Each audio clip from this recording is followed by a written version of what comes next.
Chers amis, bonjour. Tout au long de cette semaine, nous allons aborder des versets qui vont être là pour nous encourager dans les moments de souffrance que nous pourrions vivre. Que chaque jour, les versets que nous allons entendre puissent produire une vie en nous, la vie du Seigneur. Pour aujourd'hui, je vous propose dans Lamentation de Jérémie, au chapitre 3, les versets 21 à 26. Voici ce que je veux me rappeler. Voilà ma raison d'espérer. Les bontés du Seigneur ne sont pas épuisées, il n'est pas au bout de ses tendresses, elles se renouvellent chaque matin. Que ta fidélité est grande, Seigneur. Je le dis, le Seigneur est mon bien le plus précieux. C'est pourquoi j'espère en lui. Le Seigneur est bon pour celui qui compte sur lui, pour celui qui le cherche. Il est bon d'espérer en silence le secours du Seigneur.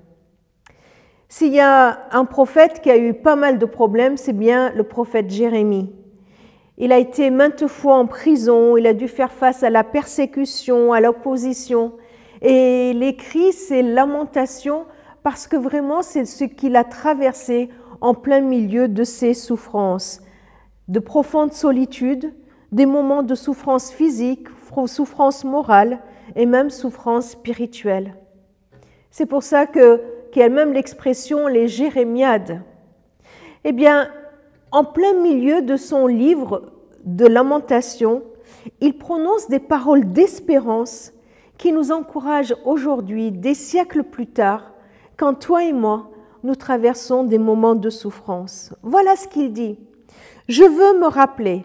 En gros, il est en train de dire, pendant que je suis en train de souffrir, je veux me rappeler ce qui me donne de l'espérance. Vous savez, cette espérance de voir le soleil se lever quand on est en plein milieu de la nuit, cette espérance de voir le bout du tunnel quand on est au milieu et qu'on ne voit aucune lueur encore. Cette espérance, c'est notre raison d'être. Cette espérance, c'est ce qui nous fait tenir.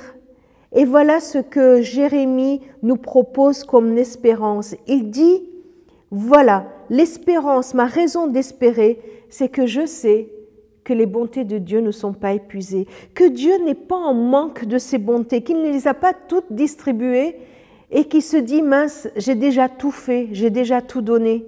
Non, il n'est pas au bout de ses tendresses, il y en a encore à me donner. J'ai encore des bontés, des tendresses que je peux vivre de Dieu. Je ne connais pas tout de Dieu, je n'ai pas tout vécu de lui. Et tout cela repose sur sa fidélité. Chaque matin, il en a de nouvelles à me donner parce qu'il est fidèle. Et pourquoi il est fidèle? Eh bien, parce qu'il s'est engagé, parce que c'est lui qui s'engage et je compte sur sa parole. Il me dit qu'il est fidèle. Et Jérémie, il conclut que Dieu est son bien le plus précieux.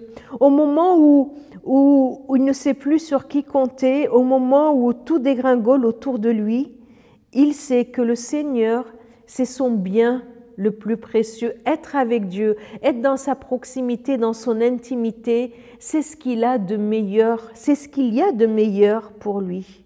Alors oui, ça vaut le coup de compter sur lui.